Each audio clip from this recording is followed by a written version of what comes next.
이제 어째서입니까? 이 기고문의 두 번째 부분을 함께 살펴보도록 하겠습니다. 이 기고문은 교회 수요 모임란에도 올라와 있으니 필요하신 분은 그 부분에서 체크해 주시기 바랍니다.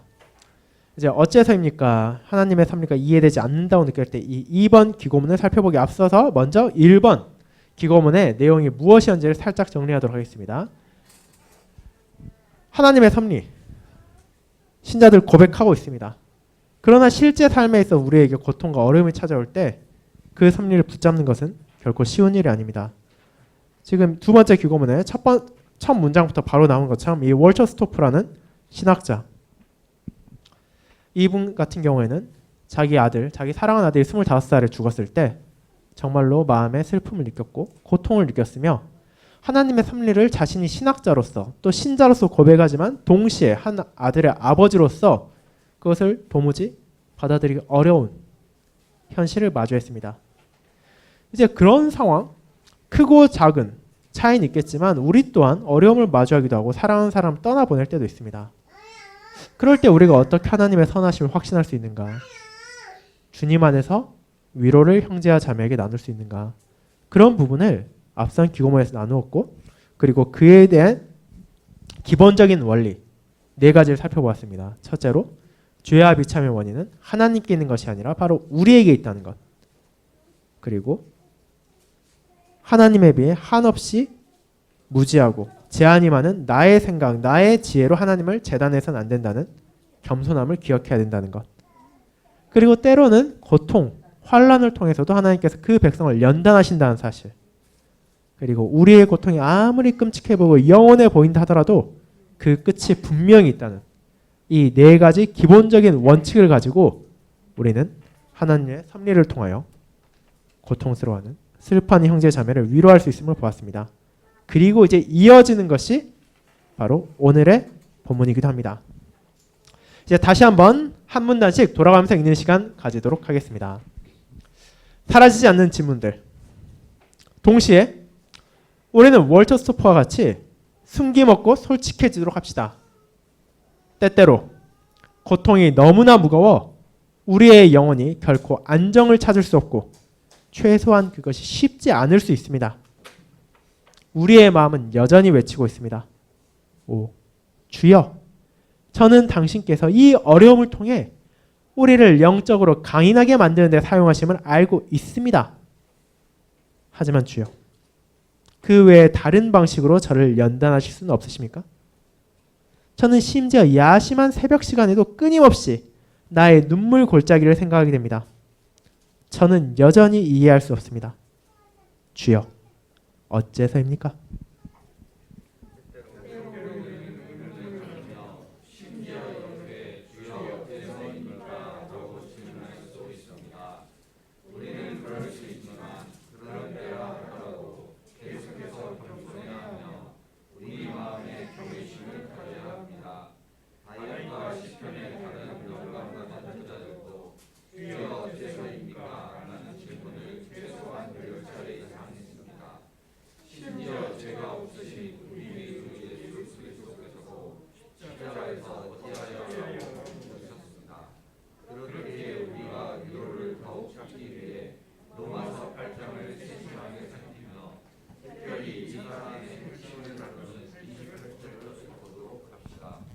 그리고 우리는 그와 같이 우리를 사랑하시는 하나님께서 모든 것을 선하게 인도하신다는 것을 알게 될 것입니다. 자, 여기 이 부분 같은 경우에는 이제 앞선 4가지 진리, 4가지 원칙을 고백한다 하더라도 우리가 어려움을 겪을 때 여전히 어째서입니까? 왜 이렇게 하셔야 됩니까? 라는 의문을 품을 수 있다는 것을 인정하는 것입니다. 우리가 시편 84편에 나오고 마태복음 27장 46절에 주님께서도 말하시고, 그리고 우리가 성찬신방 본문으로 사용하고 있는 시편 78편에 나오듯이 신자들이 고통받을 때 하나님을 향해 의문을 품을 때 있습니다. 자, 그러나 우리는 이제 이어지는 본문을 통해서 어떻게 하나님께서 그런 상황까지도 선하게 인도하시는지를 다시 한번 살펴보도록 하겠습니다. 이제 다시 한번 보겠습니다. 어떤 선을 말하는 것입니까? 이제 중요하고 핵심적인 질문을 하게 됩니다. 성령 하나님께서 이 본문에서 말씀하신 것은 대체 어떤 선에 대한 것입니까? 선은 우리가 자주 사용하는 단어 가운데 하나입니다. 하지만 그것이 정확히 무엇을 의미합니까? 그리고 누가 그러한 선이 어떠한 지에 대해 결정하는 것입니까? 자, 여기서 말하는 것은 로마서 8장 28절에 나오는 모든 것이 합력하여 선을 이루느니라 라고 할 때 그 선이 대체 무엇인지에 대해 먼저 정의할 필요가 있다는 것입니다. 자, 그럼 이어서 읽겠습니다.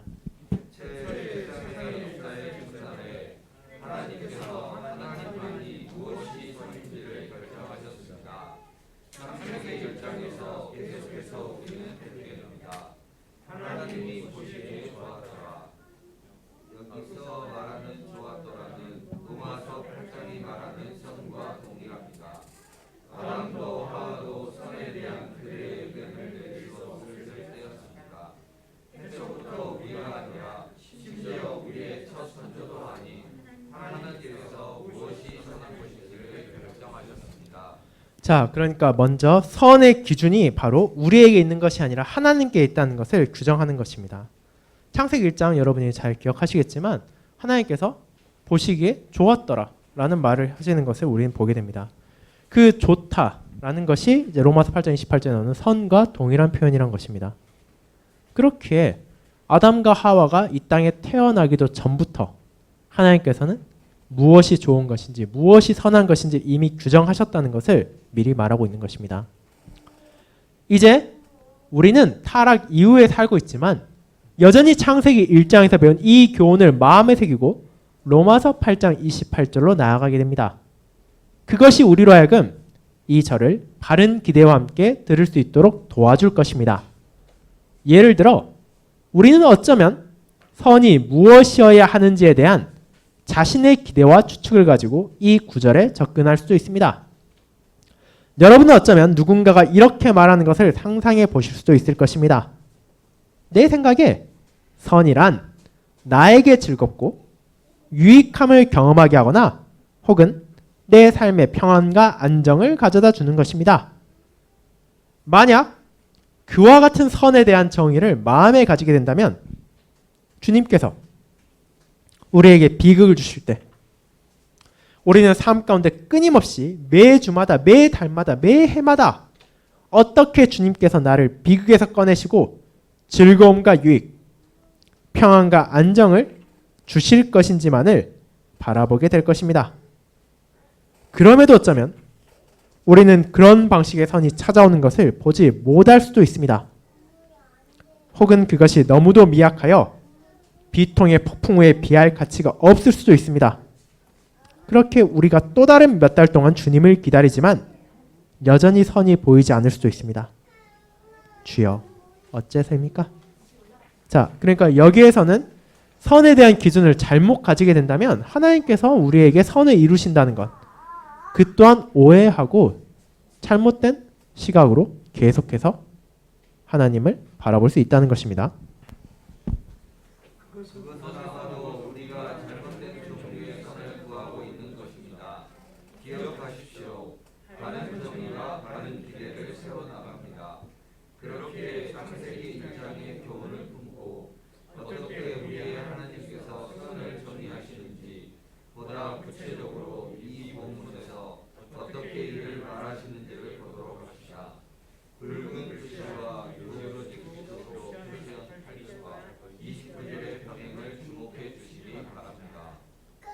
자, 이제 로마서 8장 28절과 29절을 제가 읽어보도록 하겠습니다. 로마서 8장 28절 29절입니다.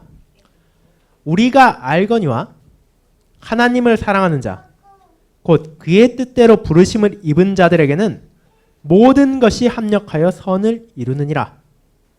하나님이 미리 하신 자들을 또한 그 아들의 형상을 본받게 하기 위하여 미리 정하셨으니 이는 그로 많은 형제 중에서 맏아들이 되게 하려 하심이니라. 28절에서 우리의 주신 먼저 그분께서 계획하신 사람을 인정하여 하나님을 사랑하는 자로 정의하시며 29절에서 그분께서는 그들에 대해 곧 그의 뜻대로 부르심을 입은 자들, 미리 아신 자들, 미리 정하신 자들이라고 묘사하시며 30절에서 의롭다 하시고 이와 유사하게 28절에서 성령 하나님께서는 그분께서 역사하시는 뜻이 무엇인지를 가리키시며 다음 절에서 이에 대해 보다 구체화하여 그 아들의 형상을 본받게 하기 위하여 그로 많은 형제 중에서 맏아들이 되게 하여 하심이니라 라고 정의하십니다. 한 주석가가 적절하게 이에 대해 설명했습니다. 28절에 나오는 선은 29절에서 더 선명한 정의를 받게 됩니다. 신자들이 예수 그리스도의 형상을 본받게 될 때 선이 이루어진 것입니다. 이 뚜렷하며 신성한 정의는 또한 다른 기대를 일으킵니다. 여러분은 그 차이를 보실 수 있습니까? 우리는 때때로 슬픔 가운데 마음을 혹사하며 1000피스 퍼즐을 맞추기 위해 노력합니다. 하지만 우리가 자신의 정의에 따른 선을 보지 못하기에 그 부품 중 일부는 사라져버렸고 이는 우리의 고통을 더 키워만 갑니다. 주여 어째서입니까? 자, 여기서 말하고자 하는 것은 결국 선에 대한 규정, 하나님께서 선을 도대체 무엇이라 말하시는가, 모든 것이 합력하여 선을 이룰 때 그 선이 무엇인가 라고 할 때 그 선은 다른 것이 아니라 그 아들의 형상, 즉 그리스도의 형상을 본받는 것이라는 것을 정의하는 것입니다. 그렇기 때문에 우리가 그 선에 대한 바른 정의를 가지지 못한다면 1000피스짜리 퍼즐, 정말 수없이 많은 직소 퍼즐을 열심히 맞추려고 하는데 이미 자신이 잘못된 정의를 가지고 있으므로 그 일부의 퍼즐을 잊어버려서 도무지 완성시킬 수가 없는 것과 마찬가지인 것입니다.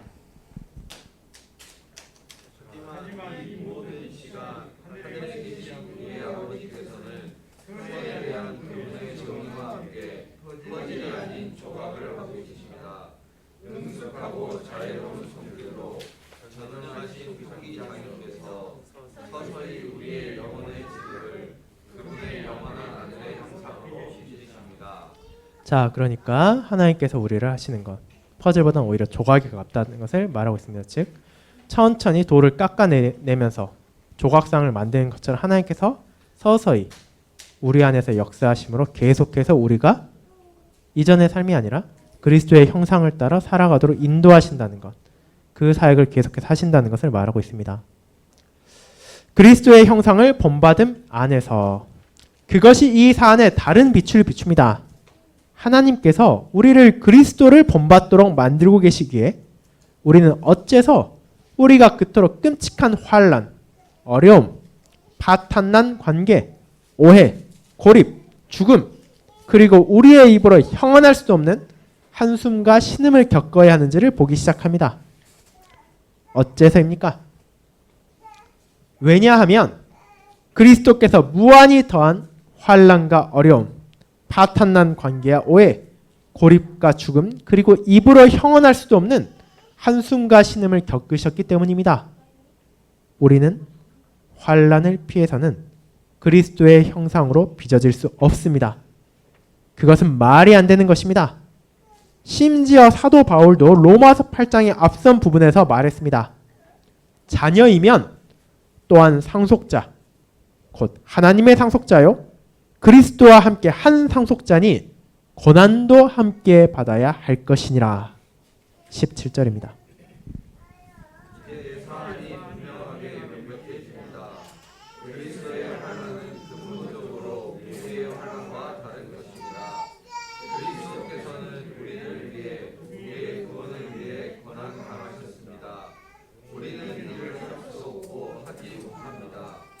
이와 같은 근본적인 차이를 고백하지만 우리는 또한 로마서 8장 29절에 나온 하나님의 말씀을 받습니다. 성령 하나님의 권능으로 아버지께서는 우리를 그분의 아들의 형상을 본받도록 계속해서 만들고 계십니다.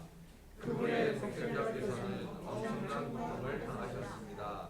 그분을 본받은 안에서 우리도 고통을 받으며 때때로 그것은 어마어마한 것일 수도 있습니다.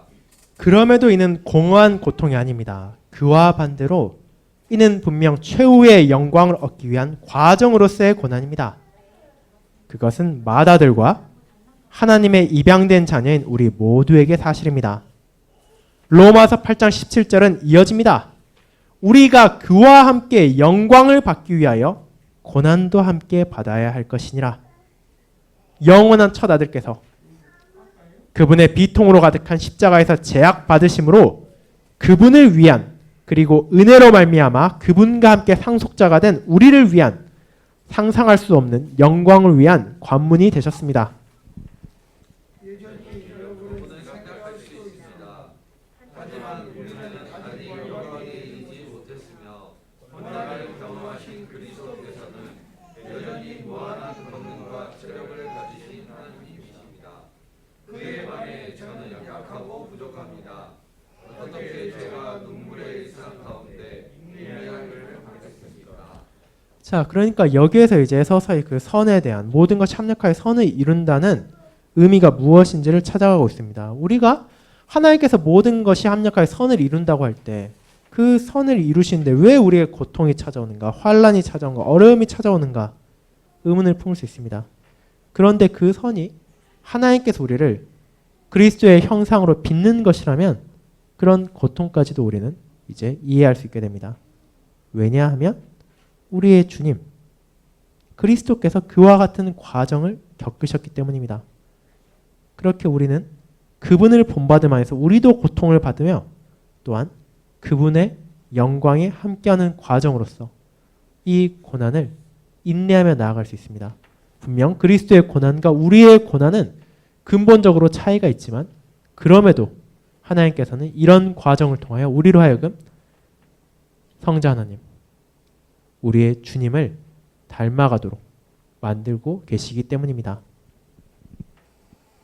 자, 이제 다음번 읽도록 하겠습니다. 예수님께서도 주여 어째서입니까? 라고 물으셨습니다. 우리의 하늘 아버지께서는 말씀하십니다. 내 사랑하는 자녀들아, 이를 생각해 보아라. 내가 주여 어째서입니까? 라고 외칠 때 너희의 구주가 언제 그와 동일한 표현을 말했는지 기억하느냐?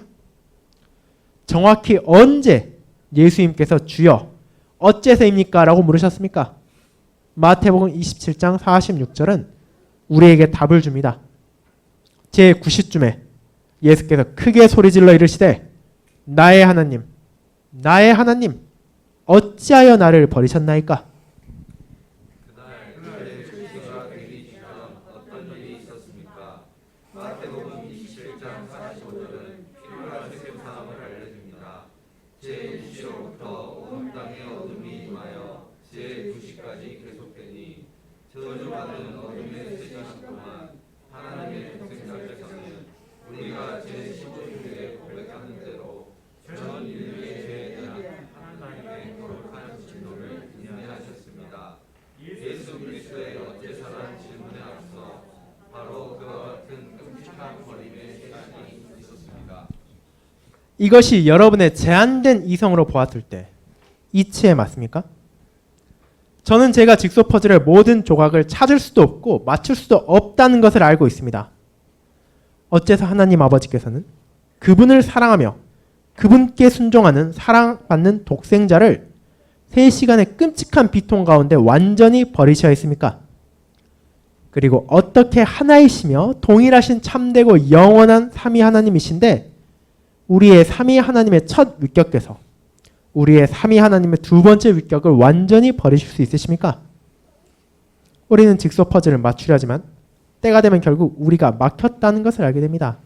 즉 이 부분들에서는 그리스도께서 받으신 고통이 결코 가벼운 것이 아니라는 것, 3시간에 걸쳐 끔찍한 버림을 받으시고 아버지를 향해 어째서입니까를 물을 정도였다는 것, 그리고 그 답을 우리의 이성으로는 분명 찾을 수 없다는 것을 말하고 있습니다.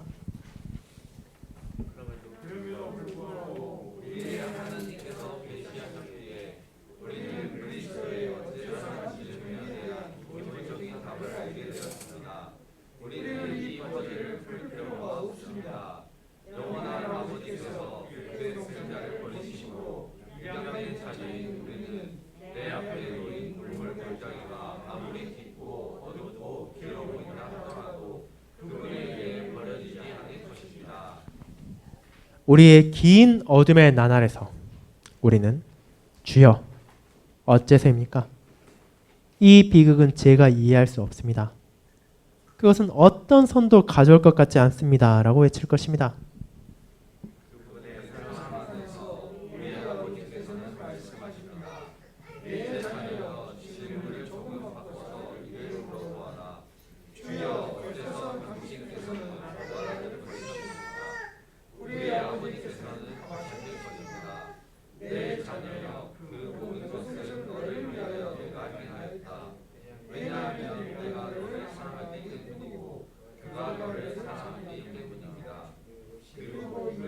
나의 아들 그리스도 안에서 나의 사랑으로부터 금도 얻어 심지어 죽음도 마귀도 너를 빼앗을 수 없도록 만드는 우리가 택한 방식이기 때문이다.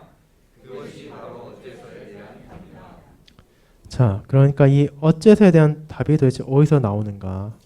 결국 주님께 왜 우리가 고통당할 때 왜 이 고통을 나에게 주시는가라고 물을 수 있지만 그를 바꿔서 어째서 그리스도께서 그 모든 고통을 당하셨는지를 물을 때 하늘 아버지께서 바로 우리를 위하여 그 모든 것을 하셨고 이제 우리를 위하여 저와 여러분을 그리스도의 형상을 본받도록 그분의 형상에 따라 살아가도록 인도하시기 위하여 이 모든 것을 합력하여 선을 이루신다는 것을 보게 됩니다. 그것이 우리의 마지막 결론으로 나아갑니다. 해결책보다 나은 확신. 분명 우리의 예리한 이성은 모든 퍼즐에 대한 답안을 찾을 수는 없을 것입니다. 그럼에도 때때로 확신은 해결책보다 더 값어치가 있습니다. 그리스도를 바라보시고 그분을 믿으십시오. 여러분의 아버지와 그분의 말씀을 신뢰하십시오. 그것이 바로 우리가 다른 어떤 것보다 필요한 것입니다.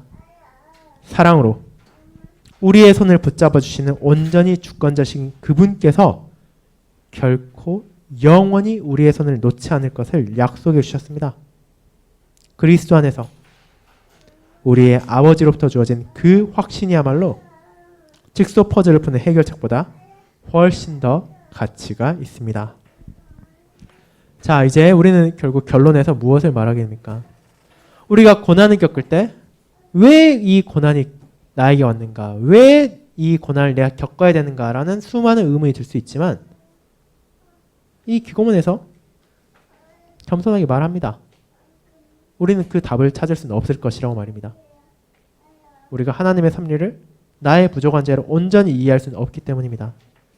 그런데 하나님께서는 우리에게 그 모든 것에 대한 답이 아닌 확신을 주셨습니다.